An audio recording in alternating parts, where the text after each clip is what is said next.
Hi viewers, welcome back to our channel. ಎಲ್ಲರೂ ಹೇಗಿದ್ದೀರಾ? ಚೆನ್ನಾಗಿದ್ದೀರಾ ಅಂತ ಭಾವಿಸ್ತಾ ನಾನು ನಿಮ್ಮ ಪ್ರೀತಿಯ ಪವಿತ್ರ. ಇವತ್ತಿನ ರೆಸಿಪಿ ರಾಜ್ಮಾ ಕರಿ ಹೇಗೆ ಮಾಡ್ಕೊಳ್ಳೋದು ಅಂತ ನೋಡ್ಕೊಳ್ಳೋಣ ಬನ್ನಿ. ಗೀ ರೈಸ್ ಜೊತೆಗೆ, ಚಪಾತಿ ಜೊತೆಗೆ ತುಂಬ ಟೇಸ್ಟಿಯಾಗಿರುತ್ತೆ. ಡಾಬಾ ಸ್ಟೈಲಲ್ಲಿ ಹೇಗೆ ಮಾಡೋದು ಅಂತ ನೋಡೋಣ. ರಾಜ್ಮಾನ ಒಂದಿನ ಹಿಂದೆನೇ ನೆನೆಸಿಟ್ಕೊಳ್ಳಿ. ರಾಜ್ಮಾ ಕಾಳು ಬೇಗ ಬೇಯೋದಿಲ್ಲ, ಅದಕ್ಕೋಸ್ಕರ ಹಿಂದಿನ ದಿನವೇ ನೆನೆಸಿಟ್ಕೋಬೇಕು. ಬೆಳಗ್ಗೆ ಕುಕ್ಕರ್ಗೆ ಹಾಕ್ಕೊಂಡು ಕುಕ್ಕರ್ಗೆ ಒಂದು ಪಲಾವ್ ಎಲೆ, 1 ಇಂಚು ಚಕ್ಕೆ, ಟೇಸ್ಟ್ ಚೆನ್ನಾಗಿ ಕೊಡುತ್ತೆ. ಮತ್ತು ರುಚಿಗೆ ಎಷ್ಟು ಬೇಕೋ ಕಾಳು ಬೇಯೋಕ್ಕೆ ಅಷ್ಟು ಉಪ್ಪು ಹಾಕ್ಕೊಂಡು ಕಾಳು ಮುಳುಗುವಷ್ಟು ನೀರು ಹಾಕ್ಕೊಳ್ಳಿ.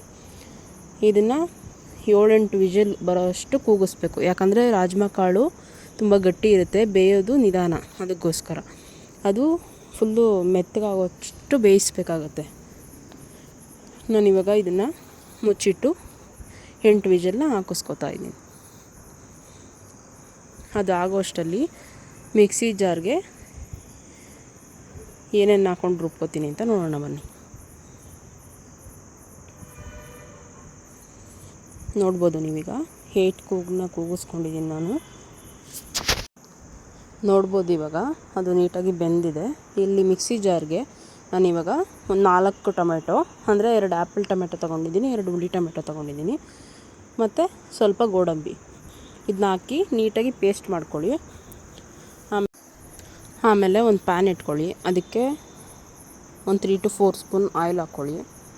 ಆಯಿಲ್ ಕಾಯ್ದಾದ್ಮೇಲೆ 1-2 ಪಲಾವ್ ಎಲೆ, 2 ಏಲಕ್ಕಿ, ಆಮೇಲೆ ಸೋಂಪು ಇಷ್ಟನ್ನು ಹಾಕಿ ಫ್ಲೇವರ್ ಬಿಡೋ ಗಂಟ ಫ್ರೈ ಮಾಡ್ಕೊಳ್ಳಿ ನೀಟಾಗಿ.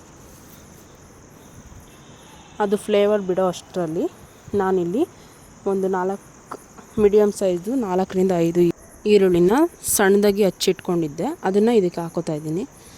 ಈರುಳ್ಳಿ ಚೆನ್ನಾಗಿ ಫ್ರೈ ಆಗಬೇಕು ಎಣ್ಣೆಯಲ್ಲಿ. ನೀಟಾಗಿ ಫ್ರೈ ಮಾಡ್ಕೊಳ್ಳಿ. ನೀಟಾಗಿ ಫ್ರೈ ಮಾಡಿದ್ದಾದಮೇಲೆ ಇದಕ್ಕೆ 1 ಟೇಬಲ್ ಸ್ಪೂನಷ್ಟು ಶುಂಠಿ ಬೆಳ್ಳುಳ್ಳಿ ಪೇಸ್ಟ್ನ ಆ್ಯಡ್ ಮಾಡ್ಕೋತಾ ಇದ್ದೀನಿ. ಶುಂಠಿ ಬೆಳ್ಳುಳ್ಳಿ ಪೇಸ್ಟ್ನ ಆ್ಯಡ್ ಮಾಡಿಕೊಂಡು ಅದು ಹಸಿ ವಾಸನೆ ಹೋಗುವಂಟ ನೀಟಾಗಿ ಹುರ್ಕೊಳ್ಳಿ.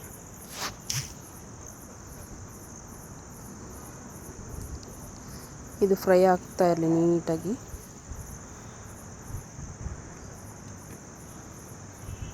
ಇದಾದಮೇಲೆ ನಾವೇನು ಮಿಕ್ಸಿ ಜಾರಲ್ಲಿ ರುಬ್ಬಿಟ್ಕೊಂಡಿರ್ತೀವಲ್ಲ ಟೊಮೆಟೊ ಮತ್ತು ಗೋಡಂಬಿನ,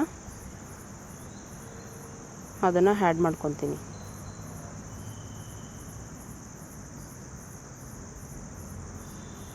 ಈರುಳ್ಳಿ ನೋಡಿ ನಿಮ್ಗೆ ಗೊತ್ತಾಗ್ತಿರ್ಬೋದು, ಕಲರ್ ಚೇಂಜ್ ಆಗಿದೆ. ಅಲ್ಲಿವರೆಗೂ ಫ್ರೈ ಮಾಡ್ಕೋಬೇಕಾಗತ್ತೆ. ಅದಾದಮೇಲೆ ಸ್ವಲ್ಪ ಅರಿಶಿನ ಪುಡಿ ಹಾಕಿ ಫ್ರೈ ಮಾಡ್ಕೊಳ್ಳಿ. ಆಮೇಲೆ ಅದಕ್ಕೆ ಖಾರದ ಪುಡಿ, ಖಾರ ಎಷ್ಟು ಬೇಕೋ ಅಷ್ಟು ನೋಡಿಕೊಂಡು ಖಾರದ ಪುಡಿನ ಆ್ಯಡ್ ಮಾಡ್ಕೊಳ್ಳಿ.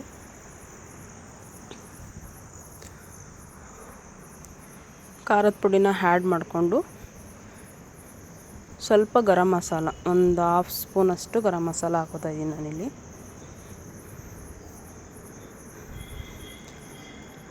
ಅದರೊಟ್ಟಿಗೆ ಧನಿಯಾ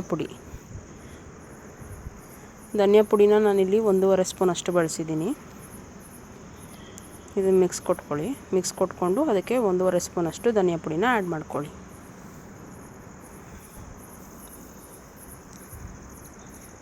ಧನಿಯಾ ಪುಡಿನ ಆ್ಯಡ್ ಮಾಡಿಕೊಂಡು ನೀಟಾಗಿ ಫ್ರೈ ಮಾಡ್ಕೊಳ್ಳಿ. ಧನಿಯಾ ಪುಡಿ ಹಾಕಿದ ತಕ್ಷಣ ನಿಮಗೆ ಅದು ಗ್ರೇವಿ ಮಸಾಲೆ ಒಂಚೂರು ಗಟ್ಟಿ ಅನಿಸ್ಬೋದು, ಪರವಾಗಿಲ್ಲ, ಒಂದು ಕೈ ಆಡ್ತಾ ಇರಿಲ್ಲ ಅಂದರೆ ತಳ ಅಂಟ್ಬಿಡುತ್ತೆ. ಪುಡಿ ಸೀದೋದ ಸ್ಮೆಲ್ ಬಂದರೆ ಚೆನ್ನಾಗಿರಲ್ಲ.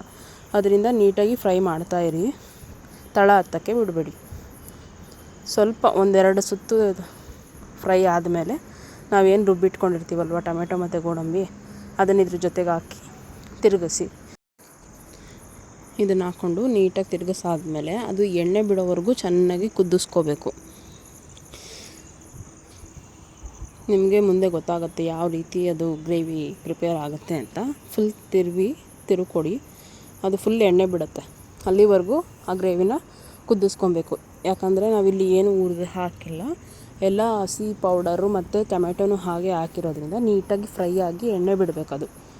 ಎಣ್ಣೆ ಬಿಟ್ಟಾದಮೇಲೆ ನಾವೇನು ಬೇಯಿಸಿಟ್ಕೊಂಡಿರ್ತೀವಲ್ವ 8 ವಿಜಿಲ್ ಹಾಕ್ಸ್ಕೊಂಡು ರಾಜ್ಮಾ, ಅದನ್ನು ನೋಡಿ ಕಾಳು ಬೆಂದಿದೆಯಾ ಅಂತ ಚೆಕ್ ಮಾಡಿಕೊಂಡು ಪ್ರೆಸ್ ಮಾಡಿದ್ರೆ ಅದು ಇದಾಗುತ್ತೆ, ಬೆಂದಿರೋದು ಗೊತ್ತಾಗುತ್ತೆ ನಿಮಗೆ. ಅದನ್ನು ಹಾಕ್ಕೊಂಡು ಅದನ್ನು ಇದಕ್ಕೆ ಆ್ಯಡ್ ಮಾಡ್ಕೊಳ್ಳಿ. ಎಣ್ಣೆ ಎಲ್ಲ ಬಿಟ್ಟಾದಮೇಲೆ ಚಕ್ಕೆ ಮತ್ತು ಪಲಾವ್ ಎಲೆ ಹಾಕಿರ್ತೀವಲ್ಲ ಅದನ್ನು ತೆಗೆದುಬಿಡಿ, ಅದನ್ನು ಹಾಕಕ್ಕೆ ಹೋಗಬೇಡಿ. ಅದು ನಾವು ಇದಕ್ಕೆ ಫ್ಲೇವರ್ ಬಿಟ್ಕೊಳ್ಳಿ ಏನಕ್ಕೋಸ್ಕರ ಹಾಕಿರ್ತೀವಿ. ಅದನ್ನು ತೆಗೆದು ಕಾಳನ್ನೆಲ್ಲ ಇದಕ್ಕೆ ಹಾಕ್ಕೊಳ್ಳಿ.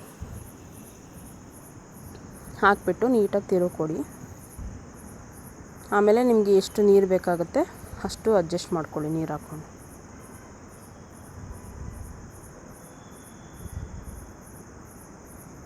ನಾನು ಚಪಾತಿಗೆ ಮಾಡ್ಕೊತಿರೋದ್ರಿಂದ ಸ್ವಲ್ಪ ಗಟ್ಟಿಯಾಗಿ ಇರಲಿ ಅಂದ್ಬಿಟ್ಟು ನೀರನ್ನ ಕಮ್ಮಿ ಹಾಕ್ಕೊಂಡಿದ್ದೀನಿ. ನಿಮ್ಗೆ ಎಷ್ಟು ಬೇಕೋ ಅಷ್ಟು ನೀರು.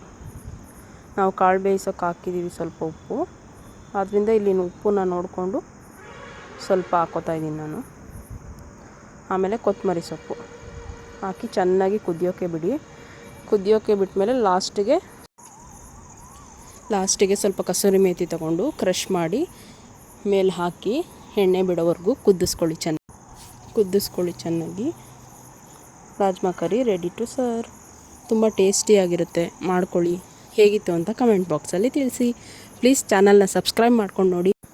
ಈಗಷ್ಟೇ ಚಾನಲ್ನ ಸ್ಟಾರ್ಟ್ ಮಾಡಿದ್ದೀನಿ, ನಿಮ್ಮ ಸಪೋರ್ಟ್ ನಮ್ಗೆ ಯಾವಾಗಲೂ ಇರಬೇಕು. ಪ್ಲೀಸ್ ಚಾನಲ್ನ ಸಬ್ಸ್ಕ್ರೈಬ್ ಮಾಡಿಕೊಂಡು ನೋಡಿ, ಸಪೋರ್ಟ್ ಮಾಡಿ ಅಂತ ಕೇಳ್ಕೊತಾ ಈ ವಿಡಿಯೋವನ್ನು ಮುಗಿಸ್ತಾ ಇದ್ದೀನಿ. Thank you for watching.